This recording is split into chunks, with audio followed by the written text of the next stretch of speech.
Hi guys, so this is day 19 of my challenge of posting videos consistently for 100 days. This is me Chelsea. आज की video में बात करेंगे controversy के बारे में। तो सबसे पहले तो आप ये फ़ोटो देखिए। इसमें ये स्टोरी अपलोड की थी कंगना रनौत ने कुछ दिन पहले और इसके पीछे बहुत कंट्रोवर्सी हुई, बहुत लोगों ने बहुत कुछ कहा, इनकी पुरानी वीडियो सामने आए एंड वॉट नॉट। कुछ मीडिया के लोगों ने भी सवाल उठाए, बच्चों ने सवाल उठाए। बेसिकली इनको एक रियलिटी चेक मिला कि ना तो आप फिल्म में चल पाएंगे और ना ही यहाँ पे चलेंगे और फालतू में बकवास कर रही हैं। फिर मुझे लगा था कि ये सुधर गई होंगी, हो सकता है अपॉलॉजी भी आ जाए। फिर इनकी एक वीडियो आती है एंड गेस व्हाट, कुत्ते की दुम कभी सीधी नहीं होती है।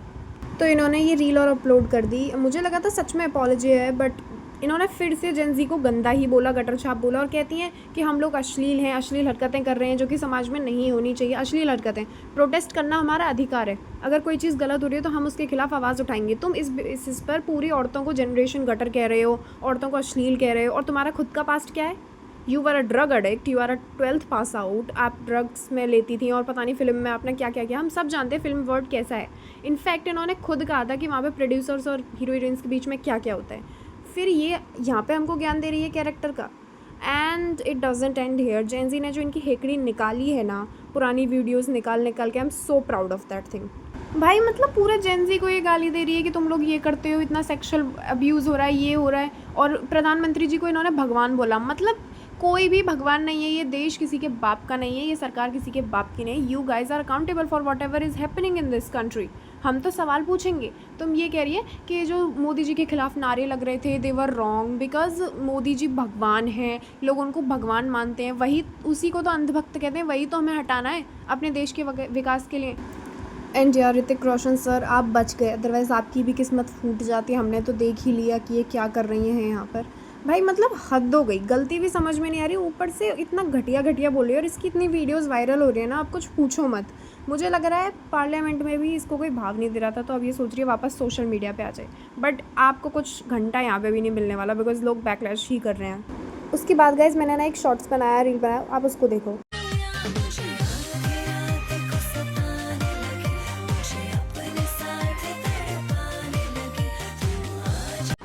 तो ये थी वो रील जो मैंने बनाई थी और इसमें कैप्शन भी लिखा था, अरे तू नहीं अरे थू, बिकॉज यही डिजर्व करती है ये। I mean what the hell bro. अब आप दूसरी रील देखो जो कि थोड़ी सी फनी है। तू मेरे वाल तकदी रवे ना, मेरी तेरे तो नजर हटदी, मैं तेरा ब्लड गोरिए, तू बैकबोन जट दी। It is just for fun guys, मतलब गलत वे में मत लेना इसको। मैं भी चाहती थी ये रिज़ाइन करें, बट एक तो बात ये हो गई कि हमें इसके बाद कोई अच्छा लीडर चाहिए था, लेकिन हमें फिर से वैसा ही मिल गया जैसा कि बीजेपी वालों में वैरायटी है। एंड ये मैंने सिर्फ फ़न के लिए बनाया था बिकॉज इट इज़ ट्रू। बहुत से बच्चे ऐसे हैं जो रिज़ाइन मांग रहे थे, लेकिन उनमें से कुछ मेरे दोस्त भी हैं जिनका स्टडी आवर मतलब 1 आवर भी नहीं है।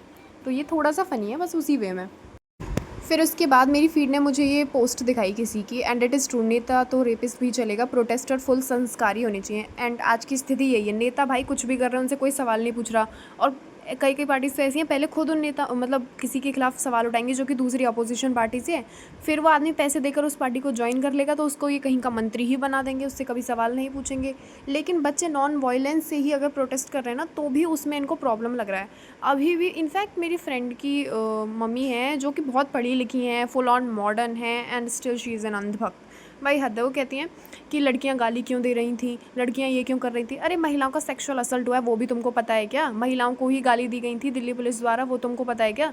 मतलब खुद की लड़की है and still she is like, भाई हद है। खुद के बच्चे नीट वगैरह में नहीं जा रहे तो शी इज़ लाइक, बच्चे ऐसे थे जिनको नीट की फुल फॉर्म भी नहीं पता, जो थोड़ा बहुत फेसबुक पे देख लेते हैं वही बस उनके दिमाग में बैठ चुका है। और वो ये भी कहते हैं हाँ हम तो अंधभक्ति सही हैं तुम्हारे सीजेपी से। हद है।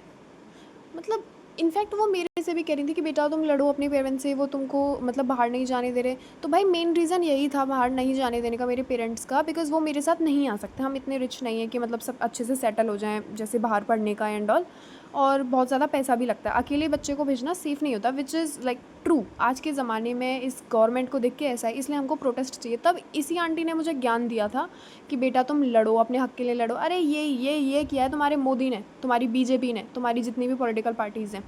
मेरे को उस दिन ज्ञान दे रही थी और आप खुद देखो। पढ़ी लिखी होने के बाद भी अगर तुम्हारी सोच ये है कि मतलब सब कुछ सही चल रहा है, इवन दो 16 करोड़ का पुल 16 दिन में टूट रहा है, आसाम में फ्लड्स नहीं रुक रहे, मतलब कुछ भी डेवलपमेंट नहीं हो रहा, 1200 करोड़ में सिर्फ गेट ही बन रहा है हॉस्पिटल का, बाकी वो करोड़ों रुपए कहाँ जा रहा है नहीं पता। सो या that's all for today and मेरी फ्रेंड से काफ़ी लड़ाई भी हो चुकी है।